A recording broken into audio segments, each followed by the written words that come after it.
பாருங்கள், இன்றைக்கி டாபிக் வந்து சவுத் இந்தியன் ஹிஸ்ட்ரியில் ஒரு கடைசி பகுதியை பார்க்க போகிறோம்.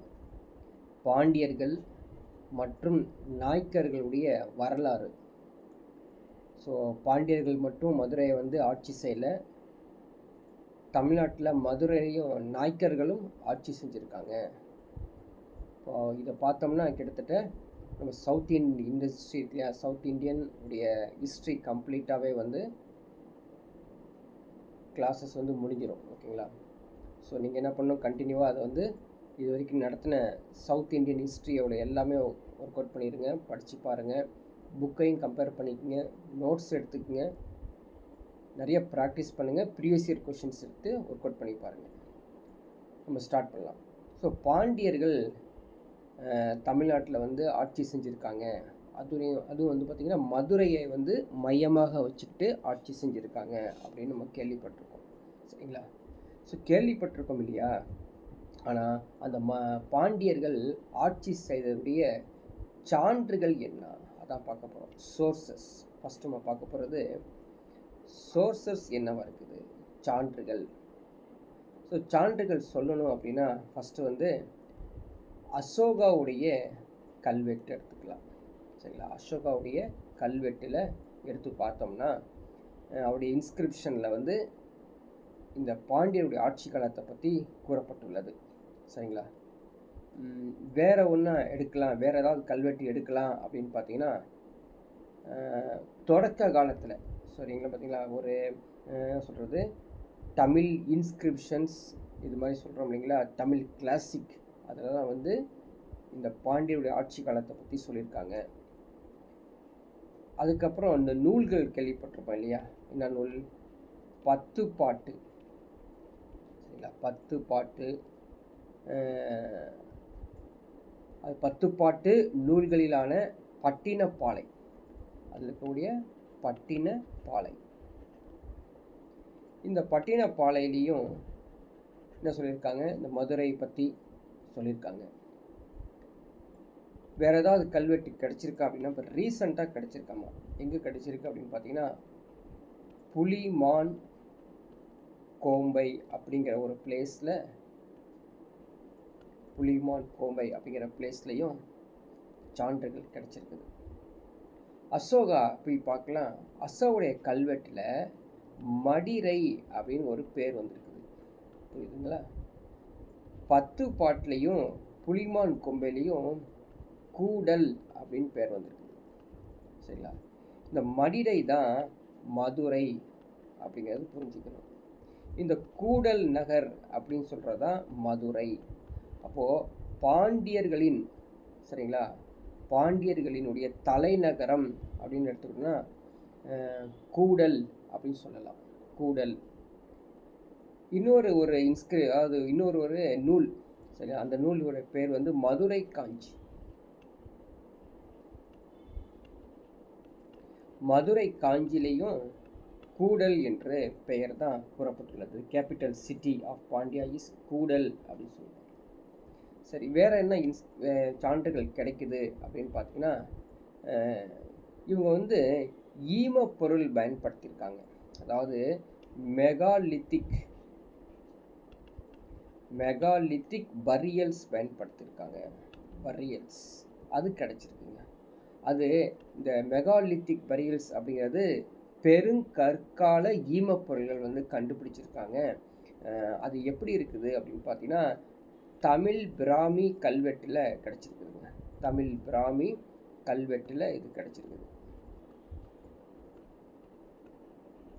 சரிங்களா? அதுக்கப்புறம் இந்த மதுரை ஆட்சி செஞ்சதை வந்து சங்க இலக்கிய பாடல்களையும் கூறப்பட்டுள்ளது. சங்க இலக்கிய பாடல்களையும் இந்த மதுரையை பற்றி கூறப்பட்டுள்ளது. அதுக்கப்புறம் வந்து பார்த்திங்கன்னா நெடுஞ்சடையான் அப்படிங்கிறது,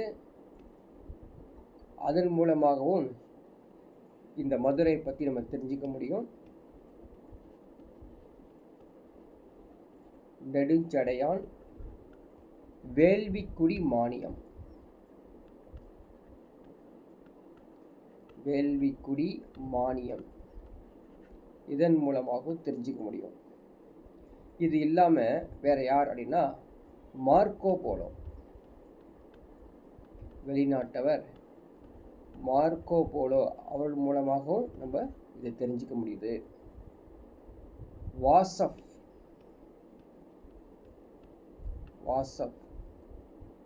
இபின்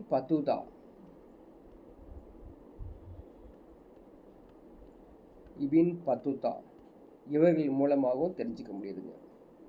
இது போல் நம்ம வந்து மதுரை தல வரலாறு, பாண்டி கோவை, மதுரை திருப்பணி மாலை இதன் மூலமாக பாண்டியருடைய ஆட்சி காலத்தை பற்றி நம்ம தெரிஞ்சிக்க முடியுது. அடுத்தது என்ன பார்க்கலாம் அப்படின்னு பார்த்தீங்கன்னா டெரிட்டரியை பார்க்கலாம். ஸோ டெரிட்டரி அப்படிங்கிறது என்ன, அவங்க ஆட்சி செய்த பகுதி, பாண்டியர்கள் ஆட்சி செய்த பகுதியை தான் நம்ம அடுத்த லெவலில் பார்க்க போகிறோம். பாண்டியருடைய ஆட்சி பகுதி எப்படி பார்க்கலாம் அப்படின்னு பார்த்தீங்கன்னா, எப்படி சோழர் காலத்தில் சோழ மண்டலம் அப்படின்னு சொன்ன மாதிரியே இவங்க வந்து பாண்டி மண்டலம் அப்படி தான் சொல்லியிருக்காங்க. ஸோ பாண்டியர்கள் ஆட்சி செய்த வந்து பாண்டிய நாடு, பாண்டிய மண்டலம், சரிங்களா. வேற என்ன பேர், தென் மண்டலம், தென் மண்டலம் அப்படின்னு பேர் வரும். இப்போ ஏற்கனவே சொன்ன மாதிரி பாண்டி நாடு, இப்படி 3 பெயரோட அழைக்கப்பட்டது தான் இந்த பாண்டியருடைய ஆட்சி பகுதி. பாண்டியர்கள் வளம் பெறு ஆட்சி செஞ்சாங்களாமா, வளம் பெற்றாங்க. எப்படி அப்படின்னா, அவங்களுக்கு வந்து வைகை ஆறு இருந்திருக்குது, வற்றாத ஜீவநதியான தாமிரபரணி, எப்பயுமே தண்ணி இருந்துகிட்டே இருக்கும், சரிங்களா. தாமிரபரணி, இந்த 2 ஆறுகள் பெரும்பாலும் இந்த மலை தொடர்களும் பாறைகளும் குன்றுகளும் நிறைந்த ஒரு பாண்டிய நாடு அப்படின்னு சொல்லலாமா. புதுக்கோட்டையில் ஒரு ஆறு போயிட்டு இருக்குது, அந்த ஆறு பார்த்தீங்கன்னா வெள்ளாறு அப்படின்னு சொல்லுவாங்க, வெள்ளாறு. ஸோ வெள்ளாறு பாண்டிய நாட்டின் வடபகுதி, வெள்ளாறு பாண்டிய நாட்டின் வடபகுதி, வடபகுதி எல்லை தான் வெள்ளாறு. அதுக்கப்புறம் கேள்விப்பட்டிருப்போம் இந்திய பெருங்கடல், சரிங்களா, இந்திய பெருங்கடல். அப்போ நம்ம ஒரு மேப் போட்டு பார்த்துக்கலாம், சரிங்களா. மேப் போட்டோம்னா இது முழுக்க பாண்டி நாடுன்னு வச்சுக்கோங்க.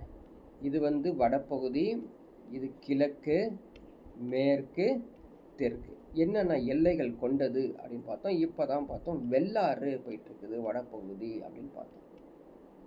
அது அவங்களுடைய டெரிட்டரியாக இருந்திருக்குது. பாண்டிய நாட்டின் வடபகுதி இந்த எல்லையில் இருக்கக்கூடிய வெள்ளாறு அப்படியே தெற்கு பகுதிக்கு போய் பார்க்கலாம், சரிங்களா. தெற்கு பகுதிக்கு போகிறதுக்கு முன்னாடி இந்திய பெருங்கடல் இருக்கு இல்லையா, அந்த பகுதியை தான் ஃபுல்லாகவே வந்து இந்தியன் ஓஷியன்ஸ் இருக்குது பார்த்தீங்களா, அதுதான் வந்து தெற்கு பகுதியாக இருந்திருக்குது. அப்போ ஃபுல்லாகவே கவர் ஆகிருக்குன்னு அர்த்தம். சரி, மேற்கு பார்க்கலாமா. மேற்கு எடுத்துக்கிட்டோன்னா மேற்கு தொடர்ச்சி மலை, சரிங்களா. மேற்கில் மேற்கு தொடர்ச்சி மலை, வெஸ்டர்ன் கேட்ஸ் இருக்குல்ல, அது எல்லாமே வந்துடுது. இங்கே எப்படி அப்படின்னா வங்காள விரிகுடா, வங்காள விரிகுடா. ஸோ எல்லாமே கம்ப்ளீட்டாகவே வந்து ஒரு தமிழ்நாடு, கேரளா, ஒரு சவுத் பக்கம் இருக்கக்கூடிய எல்லாமே ஒரே கவரேஜாக இவங்க வந்து ஆட்சி செஞ்சுருக்காங்க. இதுதான் இவங்களுடைய ஆட்சி பகுதி. இவங்களுடைய ரிவைவல்ஸ் அப்படின்னு சொல்லுவாங்க. ரிவைவல்ஸ் அப்படின்னா அர்த்தம், ரிவைவல்ஸ் அப்படிங்கிறது மறுமலர்ச்சி.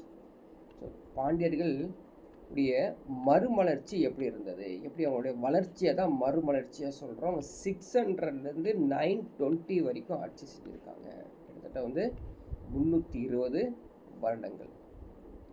யார்கிட்ட வந்து அவங்க டெரிட்டரியை பிடிச்சிருக்காங்க அப்படின்னு பார்த்தீங்கன்னா, அவங்க வந்து அவங்களுடைய செப்பேடுகளில் சொல்லியிருக்காங்க. பாண்டியர்கள் தன்னுடைய செப்பேடுகளில் சொல்லியிருக்காங்க என்னென்னா, ஒருத்தர் கடுங்கோன் ஒருத்தர் இருந்தாலும். கடுங்கோன் யார் அப்படின்னு பார்த்தீங்கன்னா ஒரு களப்பிரர். சரிங்களா? களப்பிராஸ் இருக்கக்கூடிய இந்த கடுங்கோன்ட்டு நாங்கள் நாட்டை மீட்டு எடுத்திருக்கோங்க அப்படின்னு சொல்கிறாங்க. சரிங்களா? அதே மாதிரி அப்படி மீட்டெடுத்து அதை பொசஸ் பண்ணக்கூடிய சிறந்த முறையில் அதை கை நாட்டியவர், அதாவது ஹேண்டில் பண்ணியவர் அப்படின்னு பார்த்தீங்கன்னா சேந்தன் இதை கொண்டு போயிருக்காரு. சேந்தன் சேரரை வென்றதால், சரிங்களா, வானவன் என்று பட்டம் பெற்றவன்.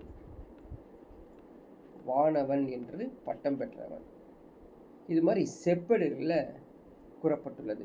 ஸோ 3 பெயர்கள் சொல்லியிருக்கோம். கடுங்கோன், சரிங்களா, சேந்தன், வானவன். கடுங்கோன் ஒரு கலப்பிடமிருந்து பாண்டியர் பகுதியை கடுங்கோன் மீட்டதாக சொல்கிறாங்க. அதுக்கப்புறம் அடுத்தது சேந்தன் வந்திருக்கான். அடுத்தது சேந்தனை தான் சேர அரசரை வின் பண்ணனால வானவன் அப்படின்னு பேர் வந்திருக்கும். சரிங்களா? ஸோ இதெல்லாம் நம்ம என்ட்ரி பாண்டிய நாட்டில் யாரெல்லாம் முக்கியமாக ஆட்சி செஞ்சுருக்காங்க அப்படின்னு சொல்கிறதுக்கு முன்னாடி டெரிட்டரி பார்த்தோம், எப்படி மறுமலர்ச்சி உருவானது அப்படின்னு பார்த்தோம். அடுத்து நம்ம பார்க்க போகிறது முதல் அரசர். ஸோ 600லேருந்து ஸ்டார்ட் பண்ணிருக்கும்போது இந்த சேந்தன், கடுங்கோன் அப்படிலாம் இருந்திருக்காங்க. உண்மையிலே ஒரு கிங்டம் ஃபார்ம் பண்ணுறாங்க பார்த்தீங்களா? அந்த ஆண்டு அப்படின்னு எடுத்துக்கிட்டோன்னா 624லேருந்து 674. சரிங்களா? 624 to 674. அவருடைய பேர் என்ன தெரியுங்களா? அரிகேசரி மாரவர்மன். அவர் தான் ஒரு பாண்டிய ராஜா. அரிகேசரி மாரவர்மன் பாண்டிய அரசர்களில் சிறந்தவராக விளங்கியவர் இந்த அரிகேசரி மாரவர்மன். சரிங்களா? அவர் பதவி ஏற்றது பார்த்தீங்கன்னா வைகை ஆற்று பகுதியில், சரிங்களா, வைகை ஆற்று பகுதியில் பதவி ஏற்றிருக்காராமா. பதவி ஏற்ற ஆண்டு 642. வைகை ஆற்று பகுதியில் இருக்கக்கூடிய கல்வெட்டுல கூறப்பட்டுள்ளது அரிகேசரி மாரவர்மன் ஆட்சி செய்திருக்கிறார் அப்படின்னு.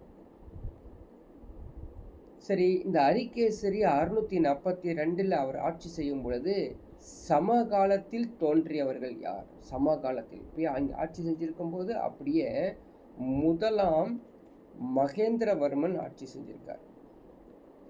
எங்க பாண்டிய நாட்டில்ப்பா சமகாலத்தில் இன்னொரு பக்கம் மகேந்திரவர்மன். இங்கே பார்த்தீங்கன்னா நரசிம்மவர்மன்.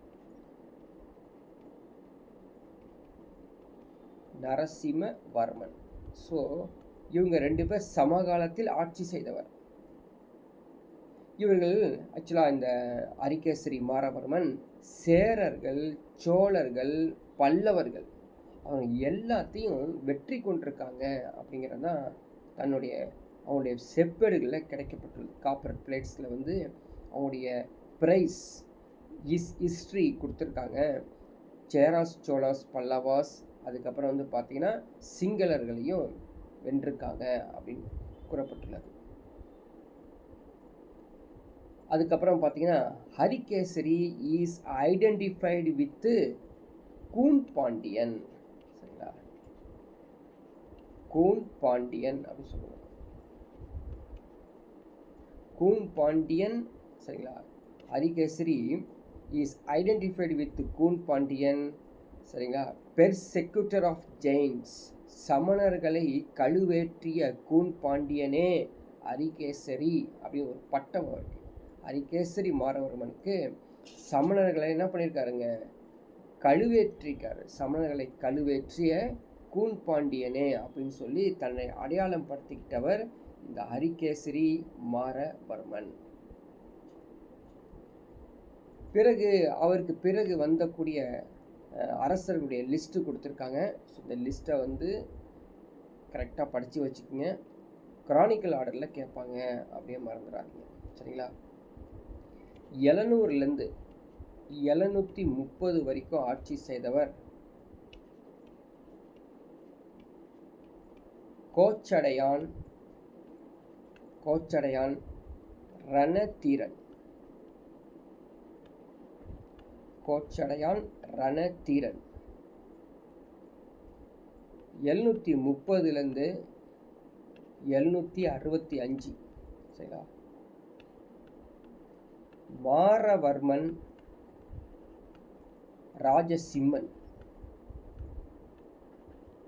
மாரவர்மன் ராஜசிம்மன்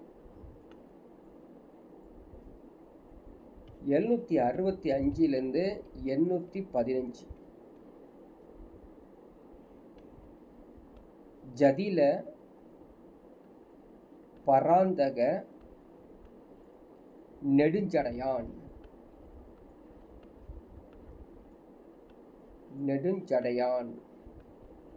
இவருக்கு இன்னொரு பெயரும் உண்டு. முதலாம் வரகுணன் என்றும் அழைப்பார்கள்.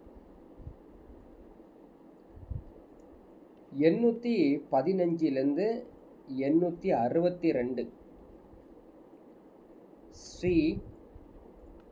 ஸ்ரீ வல்லபரா. சரிங்களா? இவருக்கு இன்னொரு பெயர் உண்டு, இரண்டாம் வரகுணன்.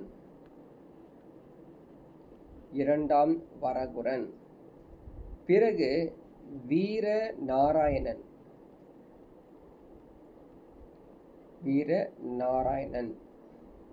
அதுக்கப்புறம் இரண்டாம் ராஜசிம்மன். இப்படி வரிசையா ஆட்சி செஞ்சிருக்காங்க. அதனால நீங்கள் என்னுடைய குரானிக்கல் ஆர்டரில் இருக்கக்கூடியதை கரெக்டாக பார்த்துக்கணும். இப்படி ஆட்சி செஞ்ச இவங்க 862 அப்படியே பார்த்தீங்கன்னா ஒரு 900 ரேஞ்சில் டிக்ளைன் ஆன மாதிரி பாண்டியர்களுடைய ஆட்சி வந்துருச்சுங்க. சரிங்களா? அதனால் மீண்டும் இந்த ஆட்சி ஒரு மெருகூட்டப்பட்டு மீண்டும் ஒரு எழுச்சி பெறுகிறது. சரிங்களா? மீண்டும் எழுச்சிப்பட்ட ஆண்டு 1190 1310. இந்த ஆண்டில் பாண்டியா ஒரு பெரும் எழுச்சி பெற்றது. இந்த 12ஆம் நூற்றாண்டு இறுதி பகுதியில் பார்த்தீங்கன்னா, இந்த 12ஆம் நூற்றாண்டு இறுதி பகுதியில் ஆதி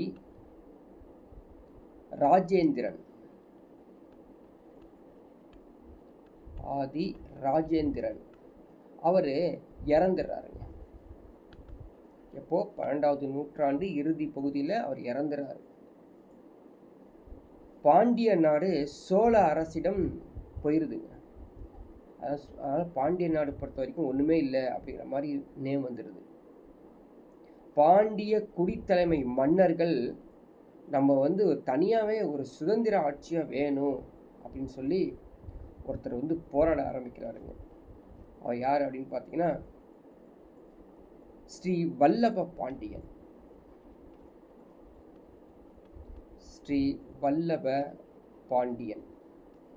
இந்த ஸ்ரீ வல்லப பாண்டியன் என்ன பண்ணுறாரு? இரண்டாம் ராஜராஜ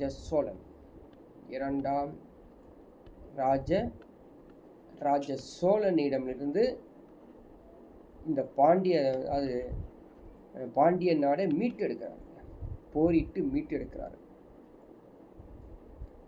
5 பாண்டிய குறுநில மன்னர்களும் பயன்படுத்தி கொண்டு, சரிங்களா, முதலாம் குலோத்துங்க சோழன் அவரும் போரிடுறார். முதலாம் குலோத்துங்க சோழன் 1070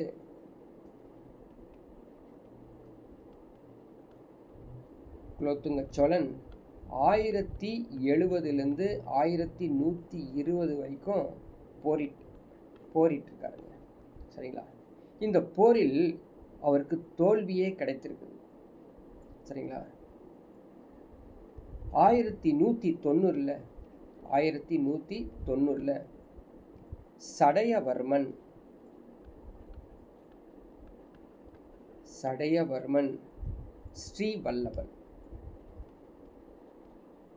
சடையவர்மன் ஸ்ரீவல்லபன் முதலாம் குலோத்துங்கனுடைய அதிகாரத்துக்கு கட்டுப்பட்டு பாண்டிய நாட்டில் ஆட்சியை துவக்கினார். அதான் முக்கியமானது. மீண்டும் மறுமலர்ச்சி ஏற்பட்டு திரும்பவும் எழுச்சி ஏற்பட்டு சடையவர்மன் ஸ்ரீ வல்லவன் ஆட்சியை பாண்டிய நாட்டில் தொடங்குறாருங்க. அவருக்கு முடிசூட்டு விழா நடத்துகிறாங்க. எங்கே அப்படின்னு பார்த்தீங்கன்னா மதுரையில்.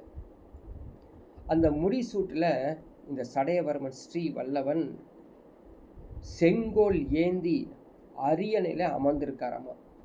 சரிங்களா? இந்த நிகழ்வு நினைவாக சுந்தர சோழபுரம், சரிங்களா, சுந்தர சோழபுரம் அப்படிங்கிற ஒரு பிளேஸ். அந்த சுந்தர சோழபுரத்தில் அந்த வேளாண் குடியிருப்பு பகுதியில் பார்த்தீங்கன்னா ஒரு பெயர் மாற்றி பிராமணர்களுக்கு இந்த சுந்தர சோழபுரத்தில் இவர் செங்கோல் ஏந்தி அரியணை அமர்ந்தது போல் காட்சி அமைக்கிற மாதிரி இருந்திருக்குது. இவர் தான் முதல்ல அந்த பாண்டிய நாட்டை சோழர்களை மீட்டெடுத்து திரும்ப கொண்டு வராது. இந்த சமயத்தில் 13ஆம் நூற்றாண்டு ஆரம்பிச்சிருச்சு. இந்த 13வது நூற்றாண்டில் சோழர்கள் வீழ்ச்சி அடைகிறாங்க. சோழர்கள் டிக்ளைன் ஆகிறாங்க. அப்போது பாண்டியனுடைய நிலைமை என்னன்னு பார்த்தீங்கன்னா, அவங்க எழுச்சி பெற்று செல்வம் மிக்க ஒரு அரசராக போயிட்டுருக்காங்க. பாண்டியர்கள் மதுரையை தலைநகரமாக இருந்து ஆட்சியை ஸ்டார்ட் பண்ணிடுறாங்க. பாண்டியர்களின் துறைமுகம் நம்ம ஏற்கனவே படிச்சிருப்போம். பாண்டியர்களின் துறைமுகம் காயல் துறைமுகம். பாண்டியர்களின் துறைமுகம் காயல் துறைமுகம்.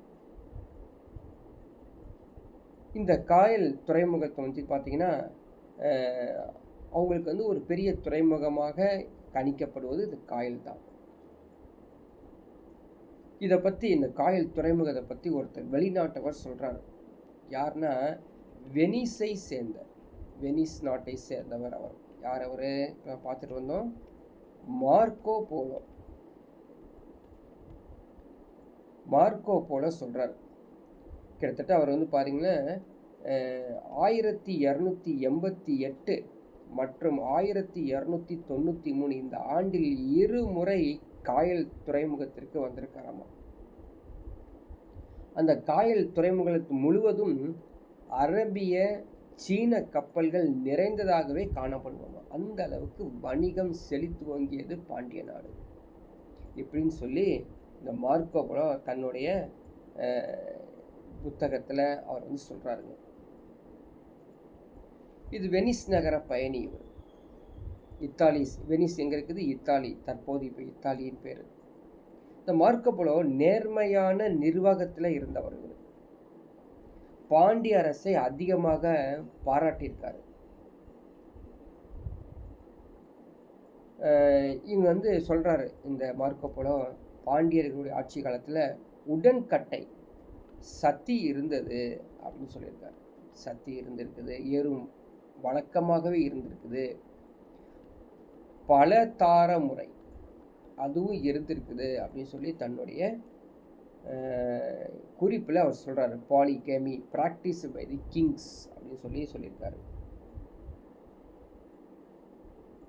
அடுத்த ஒரு ராஜா, அவர் பார்த்திங்கன்னா பாண்டிய ராஜா 1251 1268 ஆட்சி செய்தவர்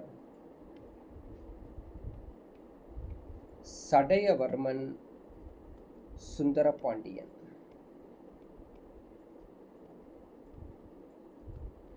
சடையவர்மன் சுந்தரபாண்டியன் தமிழ்நாடு முழுவதும் ஆட்சி செய்தவருங்க.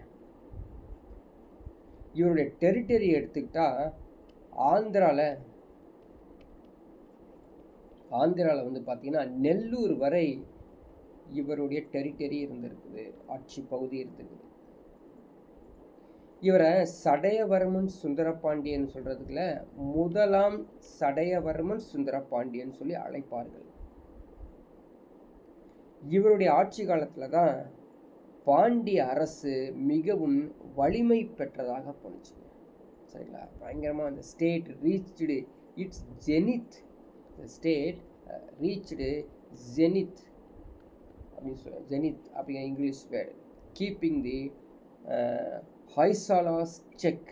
ஹொய்சாலர்கள் வந்து செக் வச்சாலும் அவங்க வந்து அது உச்சத்தில் போயிட்டே இருக்காங்க. ஜெனித்னா உச்சத்திலே போயிட்டு இருக்காங்க. நம்ம இவர் சடையவர்மன் சுந்தர பாண்டியன் இருக்கா இல்லையா, இந்த ஹொய்சாலர்கள் சொல்லுவாங்க இல்லையா, அவர்களை வந்து தன்னுடைய கட்டுப்பாட்டில் வைத்தவர். இல்லைன்னா அவங்க வந்து ஆட்சி பிடிச்சிருவாங்க. சேர அரசனான மலைநாட்டு தலைவரை அடக்கி வைத்தவர். சேர அரசனைய மலைநாட்டு தலைவரை அடக்கி வைத்தவர் இந்த சுந்தர பாண்டியன். அதுக்கப்புறம் போஜான்னு ஒரு ஊர், போஜா. இந்த போஜாவுடைய அரசர் பேர் என்னன்னு தெரியுங்களா? சோமேஸ்வரன். சோமேஸ்வரன் இந்த சடையவர்மன் சுந்தர பாண்டியனோட சேர்ந்து கண்ணனூர் அப்படிங்கிற பிளேஸில் போரிடுறார். போரிட்டு சுந்தரபாண்டியன் வீர சோமேஸ்வரனை வென்று மால்வா அப்படிங்கிற பகுதியை கைப்பற்றார். மால்வா ஞாபகம், மால்வா பகுதியை கைப்பற்றார். திரும்ப சொல்கிறேன் பாருங்க. போஜா அரசன் வீர சோமேஸ்வரன், அவர் பேர் வந்து வீர சோமேஸ்வரன். அவன்கிட்ட வந்து இந்த சடையவர்மன் சுந்தர பாண்டியன் கண்ணனூர் அப்படிங்கிற பிளேஸில் போரிட்டு மால்வா பகுதியை முழுவதுமாக சூறையாடுறாங்க. சரிங்களா? இது மட்டும் இல்லாமல் இந்த சடையவர்மன் சுந்தர பாண்டியன் சேந்தமங்கலம் அப்படிங்கிற பிளேஸை தன்னுடைய கட்டுப்பாட்டுக்கு கொண்டு வரார். இன்னொரு பிளேஸ்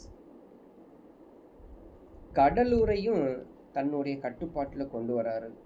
கடலூரை மையமாக வைத்துக்கொண்டு தமிழகத்தில் செல்வாக்காக ஆட்சி செய்தவர் இந்த சடையவர்மன் சுந்தர பாண்டியன். சரிங்களா? அதே மாதிரி இந்த கடவான்னு சொல்லுவாங்க, காடவர்கள்னு சொல்லுவாங்க. இந்த காடவர்களை தன்னுடைய கட்டுப்பாட்டுக்குள் கொண்டு வந்து அவர்களை கப்பம் வைத்து வச்சவர் தான் இந்த சடையவர்மன் சுந்தர பாண்டியன். 1268 வரைக்கும் ஆட்சி செய்தவர். இவருக்கு பிறகு வந்தவர் யார் அப்படி பார்த்தீங்கன்னா 1268 1312 வரை ஆட்சி செய்தவர். பெயர் மாரவர்மன் குலசேகரன். மாலவர்மன் குலசேகரன். சடையவர்மன் சுந்தர பாண்டியனுக்கு பிறகு வந்தவர் தான் இந்த மாரவர்மன் குலசேகர பாண்டியன். கிட்டத்தட்ட 40 வருடங்கள் ஆட்சி செஞ்சிருக்காருங்க. வெற்றிகரமாக ஆட்சி செஞ்சிருக்காரு. ஆட்சியில் அமைதியே இருந்திருக்குது. நிறைய வளர்ச்சிகள் ஏற்பட்டது. இவர் 1268 தன்னுடைய அரியணையில உட்கார்ந்து 1312 வரை இவர் ஆட்சி செஞ்சிருக்காரு. இவருக்கு 2 மகன்கள் உள்ளனர். மூத்தவருடைய பெயர் என்ன தெரியுமா? சுந்தர பாண்டியன். மூத்தருடைய பெயர் வந்து சுந்தர பாண்டியன். இளையவருடைய பெயர் வந்து வீரபாண்டியன்.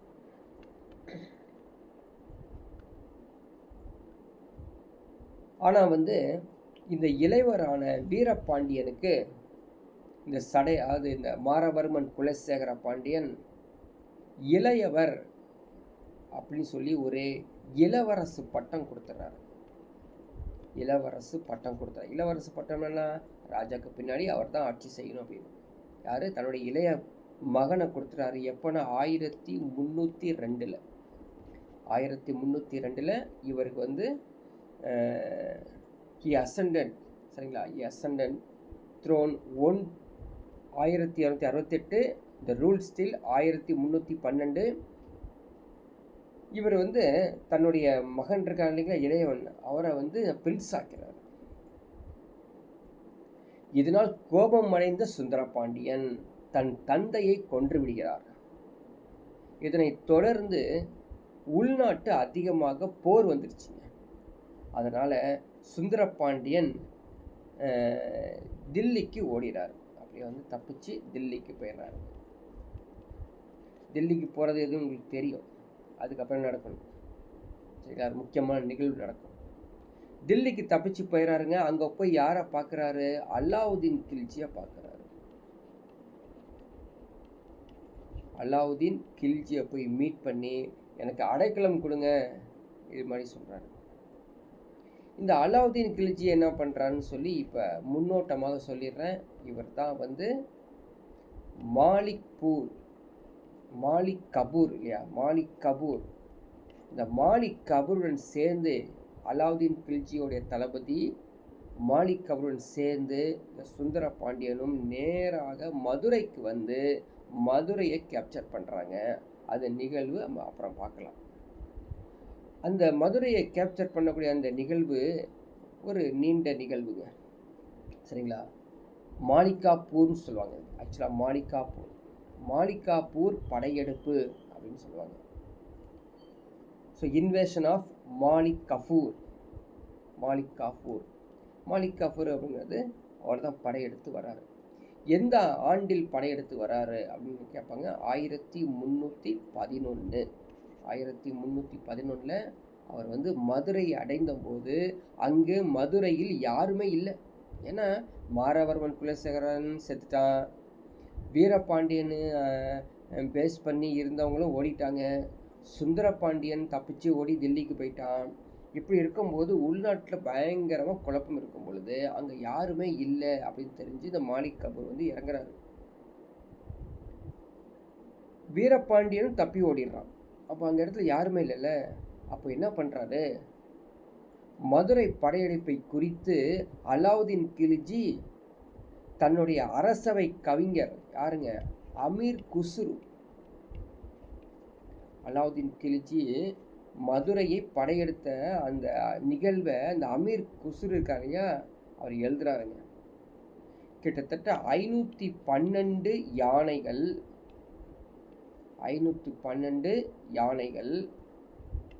5000 குதிரைகள்,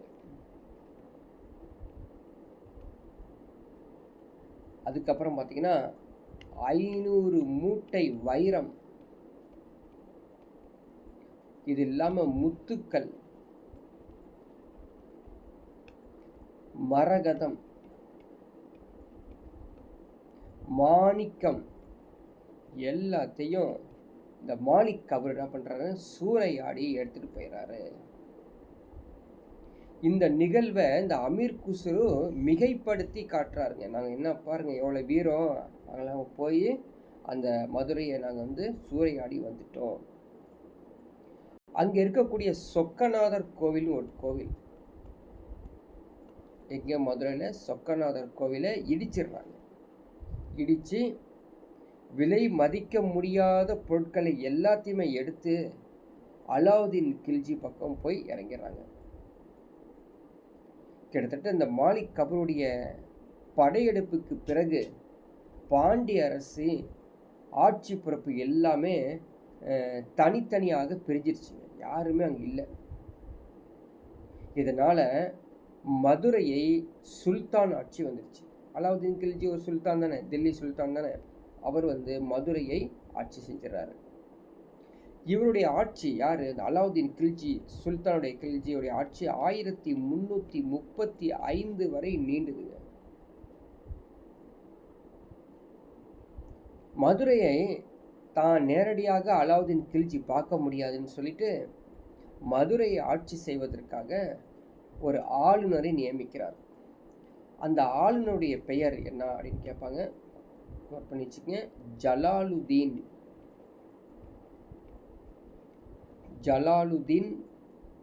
அசன் ஷா. ஜலாலுதீன் அசன் ஷா தான் ஆளுநராக நியமிக்கிறாங்க. இந்த அரசு 1335 வரை அவருடைய கட்டுப்பாட்டிலே கிடக்குது. மதுரை, சரிங்களா? இதான் வந்து அந்த மாலிக் கபூருடைய நிகழ்வை பார்த்தோம். சரி, தொடர்ந்து பாண்டியாவுடைய இன்னும் அந்த அரசுடைய தொடர்ந்து வெவ்வேறு என்ன இருக்குது அப்படின்னு பார்க்கலாம். ஸோ மதுரை நகரம் வந்து கூடல் நகரம் சொல்கிறோம், தமிழ் கெழு கூடல் நகரம் அப்படின்னு சொல்கிறோம். இதுமாதிரி வரிசையாக இந்த நகரத்தை சொல்லிட்டு வரோம். சரிங்களா? இப்போ இவங்களுடைய ஆட்சியில் அரண்மனை எப்படி இருந்தது, அரியணை எப்படி இருந்தது அப்படி யார் பாண்டியருடைய ஆட்சி காலத்தில் அரண்மனை, அரியணை. ஸோ அதுக்கு வந்து பேர் இங்கிலீஷில் பேலஸ் அண்டு காட்ச். பாண்டியர்கள் தன்னுடைய அரண்மனை திருமாளிகைன்னு சொல்லுவாங்க. திருமாளிகை. இன்னொரு பேர் வந்து மணபரணன் திருமாளிகை என்று அழைப்பார்கள்.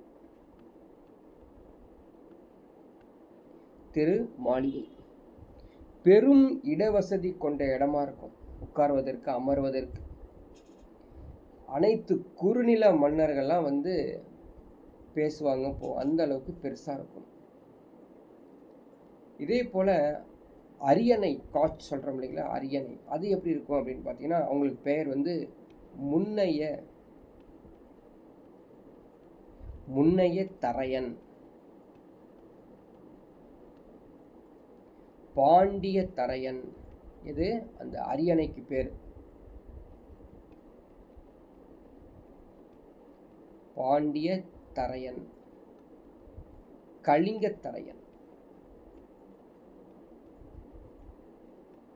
இப்படி டிஃப்ரெண்ட் நேம் இருக்கு.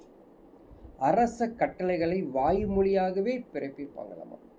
சரிங்களா? வாய்மொழியாக அரச கட்டளை, கவர்மெண்ட் ஆர்டர் இருக்குங்களா, வாய்மொழியாக சொல்லுவாங்களாமா. இந்த வாய்மொழியாக சொன்ன அந்த அரச கட்டளைக்கு பெயர் என்ன அப்படின்னு கேட்டாங்கன்னா, அதுக்கு பேர் வந்து திருமந்திர ஓலை. திருமந்திர ஓலை என்று அழைக்கப்பட்டார்கள். இது மாதிரி நேமிங்ஸ் கேட்பாங்க, நோட் பண்ணிக்க. அடுத்தது ராயல் அஃபிஷியல்ஸ். ராயல் அஃபிஷியல் என்ன அர்த்தம்? அரசு அதிகாரிகள்.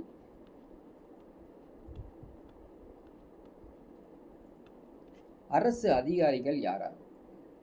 அதிகாரிகள் முழு அரசையும் அரச கட்டளை நிறைவேற்றியது போல் செய்வாங்களாமா. ஒரு மந்திரி இருந்தார், அவர் பேர் என்ன அப்படின்னு பார்த்தீங்கன்னா உத்தர மந்திரி. உத்தர மந்திரின்னு அர்த்தம், அவர் தான் முதலமைச்சர். முதன்மை அமைச்சரை உத்தர மந்திரி என்று அழைப்பார்கள். அதே மாதிரி மாணிக்க வாசகர்,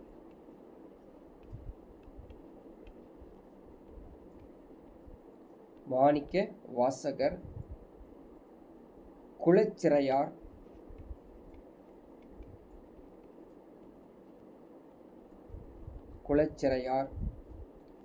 மாறன் கரி.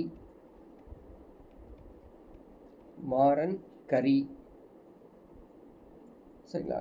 இதெல்லாம் யாரு? ஆளுமைகள். இதெல்லாம் வந்து பார்த்தீங்கன்னா ஆளுமைகள். புரியுங்களா? இவங்களாம் வந்து மினிஸ்டர்ஸ். ஆளுமைனா மினிஸ்டர்ஸாக இருந்தார்கள். அது சீஃப் செக்ரட்டரின்னு சொல்லுவாங்க இல்லையா, தலைமை செயலகம், ஹெட் செக்ரட்டரி. அது நம்ம செக்ரட்டரியேட் சொல்லுவோம் இல்லையா. தலைமை செயலகத்துக்கு என்ன பெயர்? எழுத்து மண்டபம். எழுத்து மண்டபம் என்றால் பாண்டிய ஆட்சி காலத்தில் அந்த தலைமை செயலகத்தை சொல்லப்படக்கூடிய பெயர். அரசுக்கு ஒரு உதவியாளர் இருப்பாருங்க.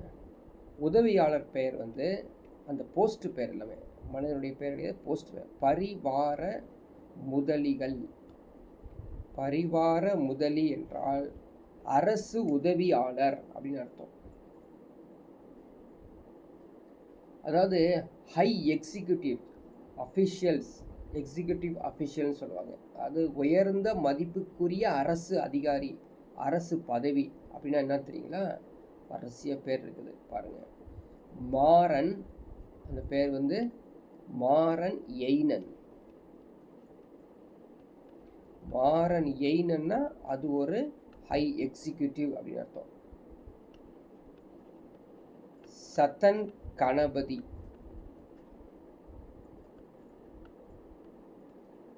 ஏனாதி சதன். பெயர்கள்லாம் ஞாபகம் வச்சுக்கோங்க, கேட்பாங்க எக்ஸாமில். திரிதிரன், மூர்த்தி எய்னன். சரிங்களா? மாறன் எய்னன், மூர்த்தி எய்னன், சதன் கணபதி, ஏனாதி சதன், திரிதிரன். இவைகள் எல்லாமே உயர்ந்த மதிப்புக்குரிய அரசு பதவிங்க.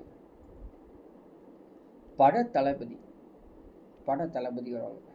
அந்த படை தளபதி இருக்காங்க இல்லையா, அவருக்கு என்ன பெயர், அந்த போஸ்ட்டுக்கு என்ன பேர்? பள்ளி வேலன். பள்ளி வேலன் என்றால் ஒரு பட தளபதி அப்படின்னு அர்த்தம். பராந்தகன் அப்படின்னு பெயர் கூட உண்டு. பள்ளி வேலன், பராந்தகன்.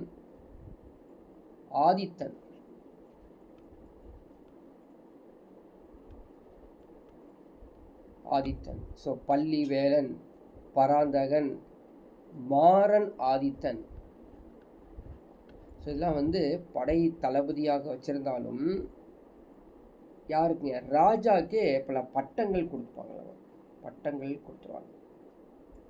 சரி, இது வரைக்கும் நம்ம அந்த அரண்மனை அரியணை பற்றி பார்த்தோம். நெக்ஸ்ட் வந்து பார்த்தீங்கன்னா பொலிட்டிக்கல் டிவிஷன்,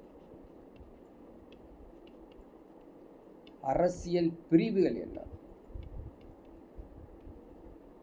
பாண்டிய நாட்டின் அரசியல் பிரிவு. ஸோ ஜென்ரலாக கேள்விப்பட்டிருக்கோம் பாண்டிய மண்டலம் அப்படின்னு சொல்லி. பாண்டிய மண்டலம். ஸோ அதுக்கு முன்னாடி ஃபஸ்ட்டு எப்படின்னா கூற்றம் அப்படின்னு சொல்லலாம். கூற்றம் இப்படி வரிசையாக ஒவ்வொரு அது ஸ்ட்ரக்சராக அது கீழே இறங்கும். ஃபஸ்ட்டு பார்க்கலாம் பாண்டிய மண்டலம். ஸோ பாண்டிய மண்டலம் அப்படிங்கிறது தான் முழு நாடு. பாண்டிய மண்டலம் என்பது பல வள நாடுகளை கொண்டது. சரிங்களா? ஒரு வளநாடு என்றால் நாடாகவும் கூற்றாகவும் இருக்கும். ஸோ பல கூற்றுகள், பல நாடுகள் சேர்ந்தது தான் பல வளநாடுகள். பல வளநாடுகள் எல்லாமே சேர்ந்தது பாண்டிய மண்டலம். இந்த கூற்றுகளில் குடியிருப்புகள் இருக்கும், செட்டில்மெண்ட்ஸ் தான் இருக்கும். அந்த குடியிருப்பை இப்போ நம்ம அதை பயன்படுத்துகிறோம். ஊர்னு சொல்லுவாங்க. ஊர்னா ஒரு குடியிருப்பு. மங்கலம் அப்படின்னு சொல்லுவாங்க. பேரே சொல்லும்போது தெரியும். சத்தியமங்கலம் அப்படின்னு சொல்கிறோம் பார்த்தீங்களா? என்ன மீனிங் அது? அது ஒரு ஊர் அப்படின்னு அர்த்தம். நகரம். ஸோ அந்த கூற்றுக்குள்ளே நகரமாக இருப்பாங்க, மங்கலமாக இருப்பாங்க, ஊராகவும் இருப்பாங்க. அதெல்லாம் குடியிருப்பு. இந்த பாண்டிய மண்டலத்தில் ஒரு முக்கியமான ஒரு பிளேஸ் இருக்குது, தனி சிறப்பு வாய்ந்த ஒரு பிளேஸ். அதுக்கு பேர் வந்து குளக்கீழ். குளக்கீழ் அப்படின்னா ஒரு தனி சிறப்பு வாய்ந்த அரசியல் பிரிவு அர்த்தம். அதே மாதிரி மதுரை நகரம் இருக்கு பார்த்தீங்களா, அது வந்து மடக்குளக்கீழ். மடக்குளக்கீழ் மதுரை அப்படிதான் அழைப்பாங்க. நம்ம வெறும் மதுரை என்று தெரிந்து இப்போ பேசிட்டு இருக்கோம். ஆனால் வந்து அப்போது மதுரை நகரத்தை மடக்குளக்கீழ் மதுரை அப்படின்னு என்று அழைப்பார்கள். வேளாண் நிலங்கள்லாம் இருக்கும், அதுக்கெல்லாம் வரி விதிச்சிருக்காங்களாமா. வரி விதிப்பவர் யார் அப்படின்னா நாட்டார்னு இருப்பார், அவர் தான் வரி விதிப்பார். வரியுடைய அளவு எப்படி இருந்திருக்குது அப்படின்னு பார்த்தீங்கன்னா 14 மற்றும் 24 அடி. 24 அடி களி பயன்படுத்துவாங்க. களி அளவு வந்து களின்னு சொல்கிறாங்க. நீளமுள்ள களி 14 அல்லது 24 அடி நீளமுள்ள களி. இந்த நிலத்தில் இன்னொரு நிலம் ஒன்று இருக்குது, சாலபோகம் அப்படி ஒரு நிலம் இருக்குது. சாலபோகம். சாலபோகம் நிலம் அப்படின்னா யாரை குறிக்கும் அப்படின்னா பிராமணருடைய நிலம். பிராமணர்களுக்கு ஒதுக்கப்பட்ட நிலத்தை சாலபோகம் நிலம் என்று அழைப்பார்கள். அதே போல தட்டார்காணின்னு இருப்பாங்க. தட்டார்காணி. தட்டார்காணி யாரு அப்படின்னு பார்த்தீங்கன்னா உலோக வேலை செய்வ கிராஃப்ட் ஒர்க் செய்கிறாங்க. உலோக வேலை, இரும்பு வேலை செய்வங்களுக்கு தட்டார்காணி. மர வேலை செய்வங்களுக்கு கேள்விப்பட்டிருப்போம் தச்சர். தச்சர் மானியம் மர வேலை செய்கிறவங்களுக்கு. இதே வந்து பார்த்தீங்கன்னா கல்வி, எஜுகேஷ்னல். ஸோ எஜுகேஷன் சொல்லிக் கொடுக்குறது, படிப்பு சொல்லிக் கொடுக்குறதுல யாருன்னு இருப்பாங்கன்னா பிராமணர்கள் தான் டாப்பில் இருப்பாங்க. பிராமணர்கள் தான் கல்வி கற்பிப்பாங்க. அவங்களுக்கு என்ன பேர்னா பட்ட விருத்தி. வச்சுக்கோ கேட்பாங்க. பட்ட விருத்தி. பட்ட விருத்தினா கல்வி சொல்லிக் கொடுக்கக்கூடிய டீச்சர். ஒரு பிராமணர் தான் இருப்பார். ஆமாம், பிராமண டீச்சர். இவர் வந்து பார்த்தீங்கன்னா அந்த பாண்டிய நாடு மானூர் அப்படின்னு சொல்லி ஒரு திருநெல்வேலி மாவட்டம். அங்கே ஒரு கல்வெட்டு கிடச்சிருக்கு. மானூர் அப்படின்னு ஒரு திருநெல்வேலியில் இருக்கக்கூடிய ஒரு ஊர். இந்த ஊர் வந்து அங்கே கிடைச்சிருக்கக்கூடிய ஒரு கல்வெட்டு கிடைச்சிருக்கு. அந்த கல்வெட்டு 800வது ஆண்டை சேர்ந்தது. சரி, 800 கிபி 800வது ஆண்டை சேர்ந்தது அப்படின்னு கண்டுபிடிக்கப்பட்டுள்ளது. ஸோ பாண்டியனுடைய கிராம நிர்வாகம், கிராம சபையை பற்றி, உள்ளாட்சி முறையை பற்றி கூறப்பட்டுள்ள ஒரு கல்வெட்டு தான் மானூரில் கிடைச்சது. இராணுவ அதிகாரிகள் இருந்தாங்க. எல்லாமே பாண்டிய ஆட்சியில் இருந்திருக்காங்க. பாண்டிய ஆட்சியுடைய மொழி கேட்டாங்க அப்படின்னா மறக்க முடியாது தமிழ் மற்றும் சமஸ்கிருதம். தமிழ் மற்றும் சமஸ்கிருதம் இரு மொழிகளை மட்டுமே ஆதரித்திருக்கார்கள் அப்படின்னு சொல்லி ஒரு கல்வெட்டு மூலமாக பார்க்க முடியுது. மதம் எடுத்துக்கிட்டோன்னா சைவ மதமும் இருந்திருக்குது, வைணவ மதமும் இருந்திருக்குது. சரிங்களா? அதே ஆனால் வந்து ஒரு கடுமையான மோதல்கள்லாம், மத மோதல்கள் இருந்திருக்கானா மத மோதல்கள் இருந்திருக்குது. மத அறிஞர்கள் விவாதம் பண்ணியிருக்காங்க, நிறைய டிபேட்ஸ்லாம் பண்ணியிருக்காங்க. ஆனால் அது பாண்டிய நாட்டில் வந்து பார்த்தீங்கன்னா புத்த மதம் மற்றும் சமண மதம் தோல்வி அடைந்திருக்கிறது. இல்லைன்னு சொல்லவில்லை, தோல்வி அடைந்திருக்குது. என்ன மீனிங்கு, அவங்க வந்து அந்த கேம்பெயின் பண்ணியிருக்காங்க, பட் வந்து சக்ஸஸ் ஆகலை அப்படின்னு சொல்ல முடியுது. சரி, இவனுடைய ஆட்சி காலத்தில் எக்கனாமி எப்படி இருக்குது, பொருளாதாரம் அப்படிங்கிறத பார்க்கலாம். ஆட்சி காலத்தில் பொருளாதாரம், அரசர்கள் குறு நில மன்னர்களுடன் பாசன வசதிகள் கூடிய நிறையா வந்து பாசன வசதிகளுக்காக இரிகேஷன் சிஸ்டம்லாம் ரெடி பண்ணியிருக்காங்க. அப்படி அவங்க ரெடி பண்ணாங்கன்னா அந்த பிளேஸை அவங்க வந்து மங்களம் அப்படின்னு சொல்லுவாங்க. அதே போல் கேள்விப்பட்டு வந்தோம் இல்லையா, ஊர் பேர் என்னது, சதுர்வேதி மங்கலம்.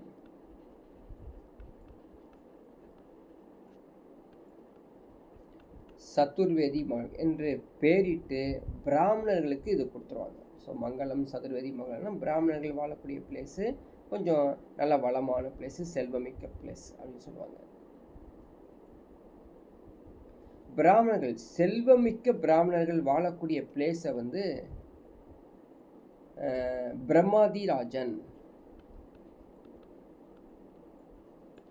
அப்படின்னு சொல்லியிருக்காங்க. பிரம்மராஜன்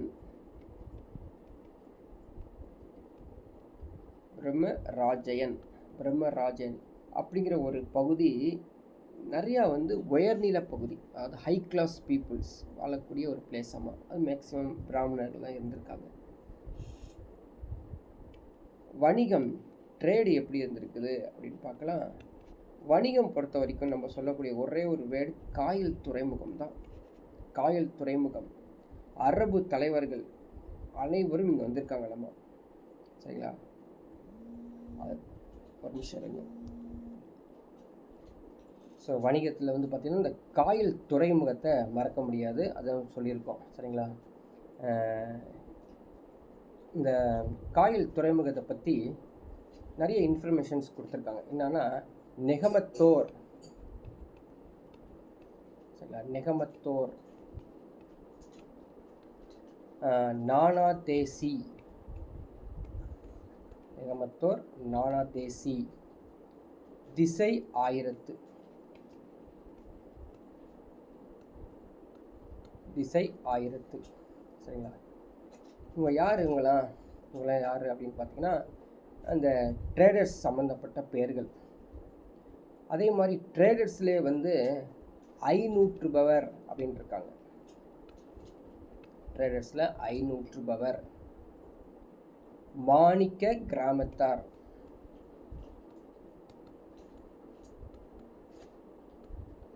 மாணிக்க கிராமத்தார்.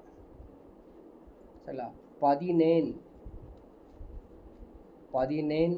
விஷயத்தார், 17 விஷயத்தார். இவங்களாம் யாருன்னா வணிகர்கள், வணிகம் செய்த வணிகர்கள். சரிங்களா? அதுக்கப்புறம் வந்து பார்த்தீங்கன்னா 1500 பவர் சொக்க நாயகி அம்மன். சரிங்களா? இதெல்லாம் வந்து பார்த்திங்கன்னா வணிகர்களை வந்து பெருமைப்படுத்தக்கூடிய பெயர்கள். சீரான கால இடைவெளியில் பொருட்காட்சிலாம் நடத்தியிருக்காங்க. எப்படி நம்ம எக்ஸிபிஷன் சொல்கிறோம் பார்த்தீங்களா, பொருட்காட்சி. அந்த பொருட்காட்சிக்கு என்ன பெயர்னா தவளம். தவளம் என்றால் பொருட்காட்சி அப்படின்று அழைக்கப்பட்டது. வணிகர்கள் இருக்கக்கூடிய குடியிருப்பு பகுதிக்கு தெரு என்று அழைப்பார்கள். அதெல்லாம் எக்ஸாம்பிள் கேட்பாங்க. தெருனது வணிகர்கள் உடைய குடியிருப்பு. சரிங்களா? இந்த ட்ரேடர்ஸ் லீவ்டு இன் தி பிளேஸ் தெரு அப்படின்னு சொல்லியிருக்காங்க. இவங்களுடைய ஆட்சி காலத்தில் வந்து பார்த்திங்கன்னா பாசன வசதிகள்லாம் சிறப்பாகவும் இருந்திருக்குது. அது வேளாண்மைக்கு தேவையான பாசன வசதிகள். இப்போ பாசன வசதிகள் பற்றி சொல்லக்கூடியது வந்து பார்த்திங்கன்னா இருப்பை குடி கிழவன்.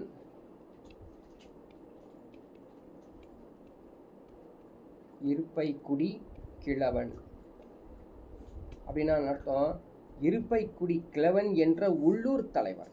இவர் வந்து உள்ளூர் தலைவர். இவர் என்ன பண்ணுவார்? ஏரியை வந்து வெட்டுவாருங்க.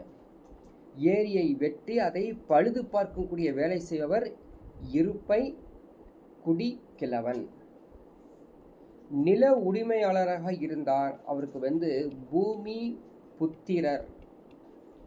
பூமி புத்திரர் என்பது நில உடைமையாளர், லேண்ட் ஓனர்ஸ். உள்ளூர் மக்களை என்னவென்று அழைப்பார்கள்? நாட்டு மக்கள். நாட்டு மக்கள் அப்படின்னு அழைப்பார்கள். அதே மாதிரி ஒரு சமுதாய குழுவாக இருப்பாங்களாமா, கம்யூனல் அசம்பிளி. அதுக்கு என்ன பேர் அப்படின்னா சித்திரமேளி. சித்திரமேளி அப்படிங்கிறது ஒரு பெரிய நாட்டார். சித்திரமேளி பெரிய நாட்டார். சரிங்களா? இப்படி வந்து ஏகப்பட்ட ட்ரேடர்ஸ் பேர்லாம் நம்ம சொல்கிறாங்க. ஸோ இது வரைக்கும் நம்ம வந்து பாண்டியருடைய ஆட்சி காலத்தை பார்த்தோம். அடுத்தது நம்ம பார்க்க போகிறது நாயக்கர்கள். ஸோ நாயக்கர்கள் அவங்களுக்கு பாண்டியர்களுக்கு பிறகு தமிழ்நாடை ஆட்சி செய்தவர். விஜயநகர பேரரசு இருக்குது பார்த்தீங்களா, அந்த விரிவாக்கம் பண்ணுறதுக்காக நாயக்கர்கள் ஆட்சி தமிழ்நாட்டில் உருவானதுங்க. நாயக் என்றால் என்ன அர்த்தம் அப்படின்னு பார்த்தீங்கன்னா தலைவர் அப்படின்னு அர்த்தம். தலைவர் என்ற அர்த்தம். தளபதி அப்படின்னு அர்த்தம். தலைவர், தளபதி. விஜயநகர அரசுக்கு முகவர்களாக இருந்தவர் தான் இந்த நாயக்கர்கள். மதுரை எங்கெங்கே ஆட்சி செஞ்சுருக்காங்க? மதுரை, தஞ்சாவூர், அதெல்லாம் சொல்லுவாங்க மதுரை நாயக்கர். சரிங்களா? தஞ்சாவூர் நாயக்கர், செஞ்சி நாயக்கர் இப்படி சொல்லுவாங்க. ஸோ ஆகியவற்றுக்கும் தலைநகராக கொண்டு இவர்கள் வந்து ஆட்சி செஞ்சவங்க தான் இந்த நாயக்கர்கள். இந்த நாயக்கரில் முதல்ல பார்க்கக்கூடியது யார் அப்படின்னு பார்த்தீங்கன்னா விஸ்வநாத நாயக்கர். விஸ்வநாத நாயக்கர். விஸ்வநாத நாயக்கர் இவர் யாரு? கிருஷ்ண தேவராயர் இருக்கு பார்த்தீங்களா, அவருடைய நெருங்கிய தளபதி. யாரு? கிருஷ்ண தேவராயருடைய நெருங்கிய ஒரு தளபதி தான் இந்த விஸ்வநாத நாயக்கர்.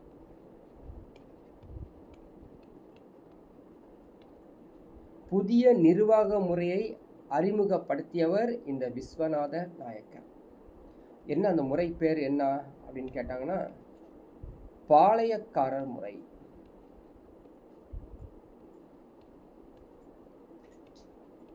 பாளையக்காரர் சிஸ்டம். சரிங்களா? பாளையக்காரர் சிஸ்டம் அப்படின்னு உருவாக்குனது இந்த நாயக்கர்கள் தான். இவருக்கு பிறகு வந்தவர் யாரு? திருமலை நாயக்கர்.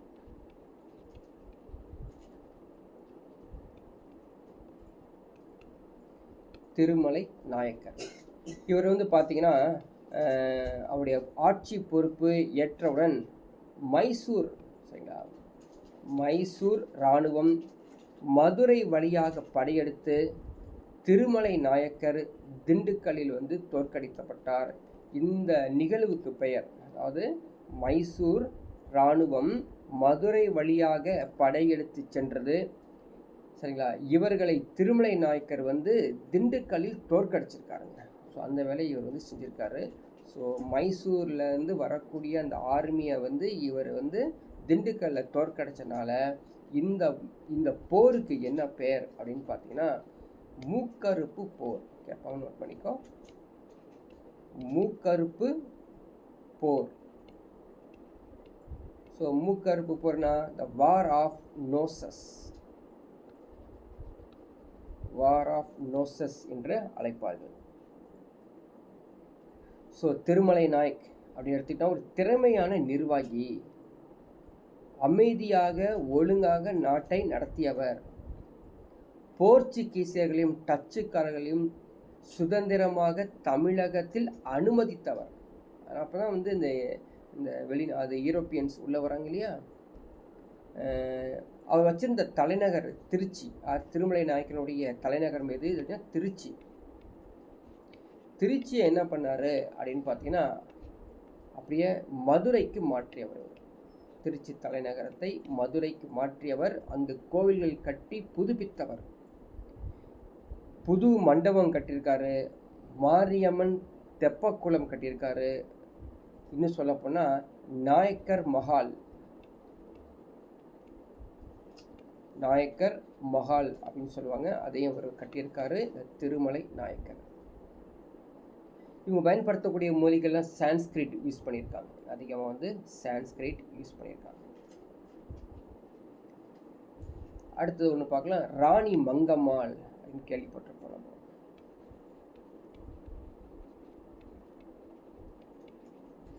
ராணி Mangammal, the queen Mangammal, the regency of the queen Mangammal யாருங்க அப்படின்னு பார்த்தீங்கன்னா சொக்கநாதர் நாயக்கர் இருக்கார் பார்த்தீங்களா, அவருடைய மனைவி சொக்கநாத நாயக்கர்.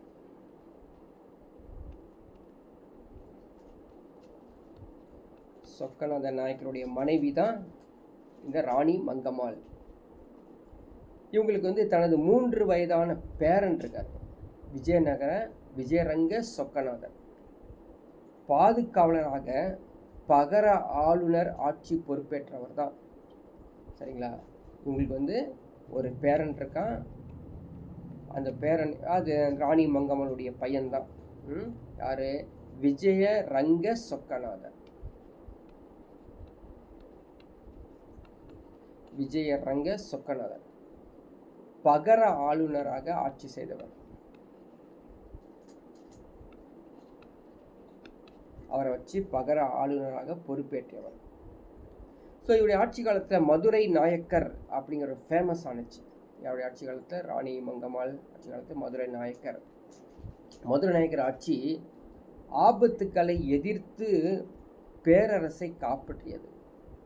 அங்கே வந்து பார்த்தீங்கன்னா கிறிஸ்துவ மத பரப்பெல்லாம் வந்துருச்சு. ஏன்னா போர்ச்சுகீசியர்கள் அவங்களாம் உள்ளே வந்துட்டாங்க இல்லையா. சாலைகளில் நிழல் தரும் மரங்களில் இந்த நாய்க்கர்கள் கட்டியிருக்காங்க, விடுதிகள் கட்டியிருக்காங்க, சரிங்களா. தானங்கள் அதிகமாக செஞ்சுருக்காங்க, நீர்ப்பாசனம் செஞ்சுருக்காங்க. ஏன் முக்கியமாக நீங்கள் பார்த்துருப்பீங்க, ஒயக்குண்டான் கால்வாய் கேள்விப்பட்டிருக்கோம்.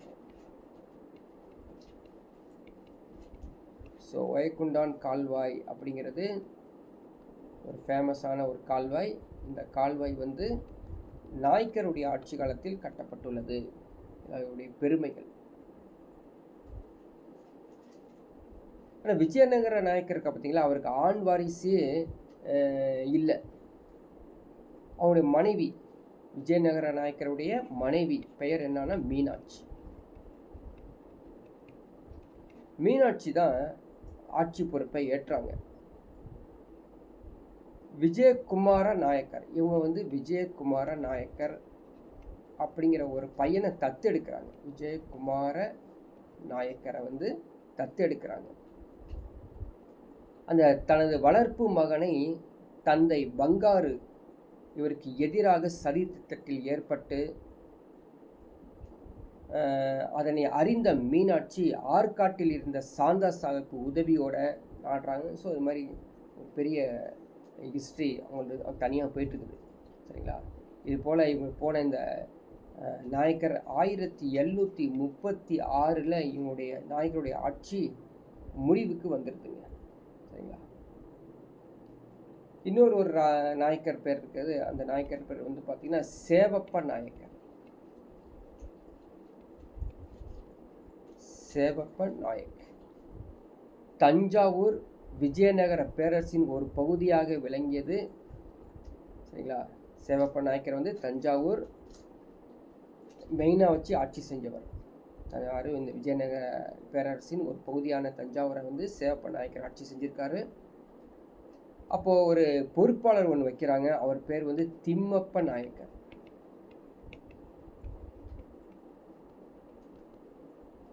திம்மப்ப நாயக்கர் தஞ்சாவூரின் பொறுப்பாளர். இவருக்கு பின் இவருடைய மகன் வந்து சேவப்ப நாயக்கர். யார்? திம்மப்ப நாயக்கருடைய பையன்தான் சேவப்ப நாயக்கர்.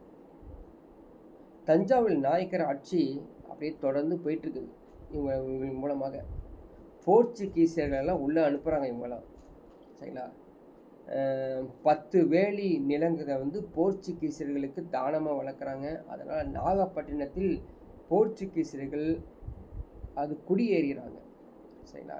அதுக்கப்புறம் திருவண்ணாமலை, விருதாச்சலம் இந்த பிளேஸ்லலாம் இவங்க வந்து கோவில் கட்டிடுறாங்க. இவருக்கு பிறகு வந்தவர் தான்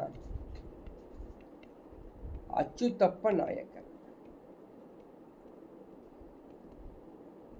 அச்சுத்தப்ப நாயக்கர் இவருக்கு பிறகு இவருடைய மகன் அச்சுத்தப்ப நாயக்கர் வந்து தொடர்ந்து வராரு. சமூக உறவான எல்லாத்தையும் பண்ணுறாரு. இவருக்கு ஒரு போர் ஒன்று நடக்குது, தலைக்கோட்டை போர், சரிங்களா. தலைக்கோட்டை போரில் விஜயநகர பேரரசுக்கு பெரும் உதவி புரிந்தவர் யார்? இந்த அச்சுத்தப்ப நாயக்கர். திருவண்ணாமலை அருணாச்சலேஸ்வரர் கோயிலை திருவண்ணாமலையில் அருணாச்சலேஸ்வரர் கோயிலை கட்டியவர் இந்த அச்சுத்தப்ப நாயக்கர்.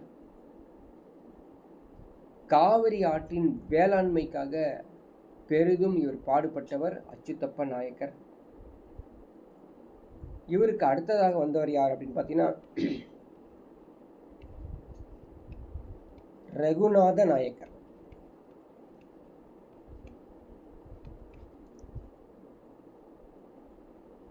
இவருக்கு அடுத்தது வந்தது ரகுநாத நாயக்கர்.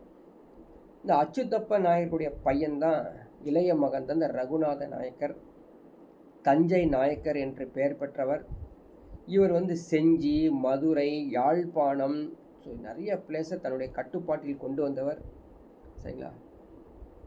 இவர் வந்து தெலுங்கு மொழியில் அதிகமான நூலையெல்லாம் எழுதியிருக்காருங்க இந்த ரகுநாத நாயக்கர். என்ன அப்படின்னு பார்த்தீங்கன்னா ருக்மணி, பரிநயம், பாரிஜாதம்,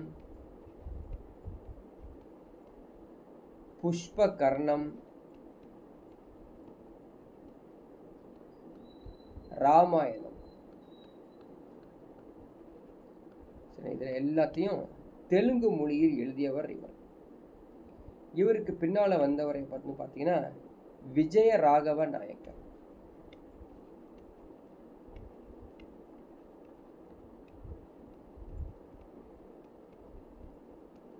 விஜய ராகவ நாயக்கர்.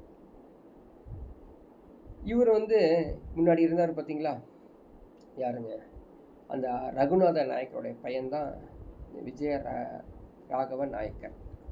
ஒரு திறமையற்றவருங்க, பேரரசை அழிவுக்கு கொண்டு போனவர் இவர். தஞ்சை நாயக்கர் வம்சத்தை கடைசி அரசர், தஞ்சை நாயக்கர் வம்சத்தின் கடைசி அரசர் விஜயராகவ நாயக்கர்.